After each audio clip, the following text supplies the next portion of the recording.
So this was my daughter's birthday cake this year. It was originally just supposed to be a lazy post on TikTok and Instagram, but some of you asked how I made it, so here it is. It's got 3 layers of 8-inch super moist vanilla almond cake, filled and frosted with yogurt whipped cream. It's got fresh berries on the inside, so you can really use any fruit that you like, and that helps bring a bunch of tartness to the cake. I then topped it with some whipped cream piping and extra berries. All right, first thing is to prep the pans, and I've got 3 8-inch pans here that have been greased with butter on the entire interior. Then the bottoms were lined with parchment and the sides were floured. Okay, let's make the cake batter. We are doing the reverse creaming method for this cake, which means we have to get all the components ready. So we're gonna prep the egg mixture first. To a large measuring cup, you're gonna whisk together egg whites, whole milk, vanilla extract, almond extract, and that's optional, but my family really likes it. Then set that aside. For the dry ingredients, to a large mixing bowl, add cake flour, white granulated sugar, baking powder, and salt, and then mix that on low speed for about 30 seconds. Now we're gonna add our fats into the dry ingredients. So pour your softened butter and oil into the flour mixture and let that mix on medium-low for about 30 seconds. And at the end of the step, your mixture should look like this. Now pour in some whole milk and mix this on medium speed for 2 full minutes. After that step, this is what your batter should look like. Go ahead and grab your egg milk mixture. We're gonna add that in 3 steps. With your mixture on medium-low, pour in about 1/3 of that egg milk mixture and then let the mixer go for about 20 seconds to ensure everything's mixed in, and repeat that 2 more times. Now pour your batter into your prepared cake pans. Sometimes if I'm being really particular, I'll actually weigh out the batter to make sure everything's all even, but today I just eyeballed it. Place your pans in an oven that's been preheated to 350 degrees Fahrenheit for about 35 minutes. You're gonna start testing for doneness at about half an hour, so 30 minutes,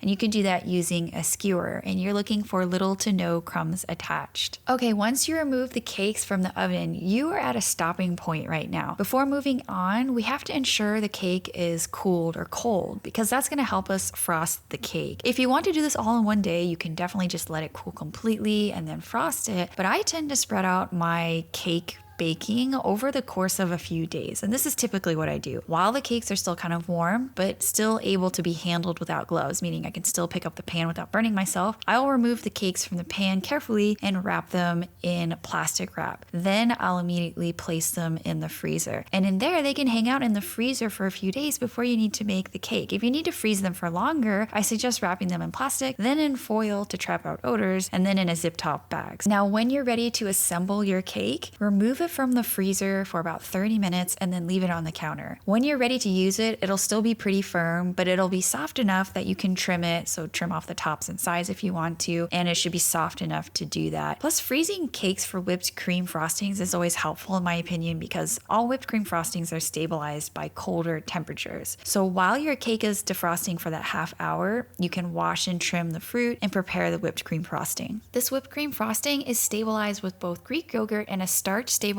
called Whip It. So grab your mixing bowl and whisk attachment, place it in the freezer for about 5 minutes, and then add both cold heavy whipping cream and full fat Greek yogurt to the bowl. That on high speed until it's slightly thickened. Add in powdered sugar and then whisk that on medium speed until you reach soft peaks. Now sprinkle on a little bit of the starch stabilizer Whip It. This is an optional ingredient. There are other ways to stabilize whipped cream frosting if you check my last video. And then you're gonna whip that just until it's mixed in. Now to go from soft to stiff peaks, I usually do that by hand because the mixer tends to do it very, very quickly because it's very high powered. And so I'll just usually use a hand whisk until I get the texture that I like. Okay, here are the frozen or the previously frozen cake layers that I had sitting on my countertop. Notice how they're still really firm? I'm gonna go ahead and trim off the tops using a cake leveler. These cakes aren't really domed as much, and that's because the reverse creamy method tends to create more level cakes, but I still like to do it so that everything is really perfect and straight for frosting. Okay, let's start to assemble the cake. So this is a 10-inch cake drum, and I'm gonna place the first layer on, kind of sticking it to the drum by using a little bit of whipped cream. Then add a really thin layer of whipped cream and some fruit. And like I said earlier, you can use any fruit that you like, maybe fresh cherries or citrus slices, but my daughter is a berry, well, my whole family actually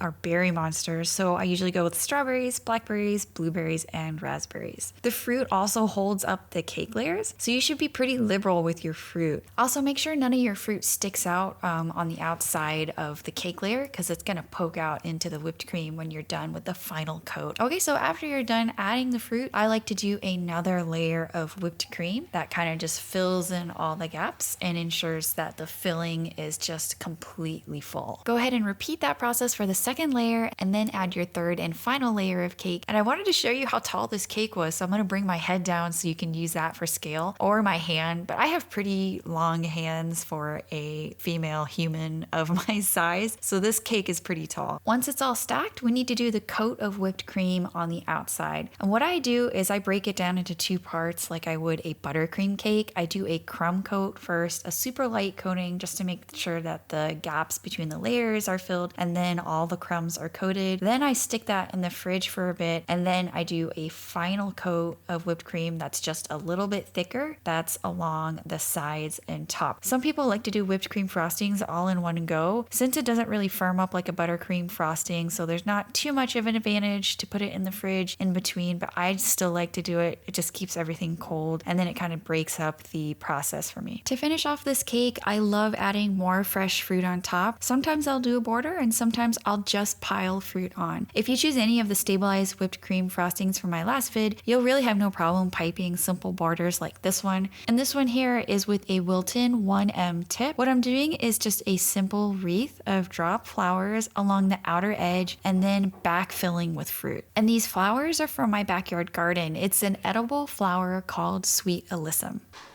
Somebody likes to eat all the berries out of my cake. But yeah, let's take a bite now. Can I have a bite now? Mm-hmm. Mm-hmm. Mm-mm. Yummy or not yummy? Yummy.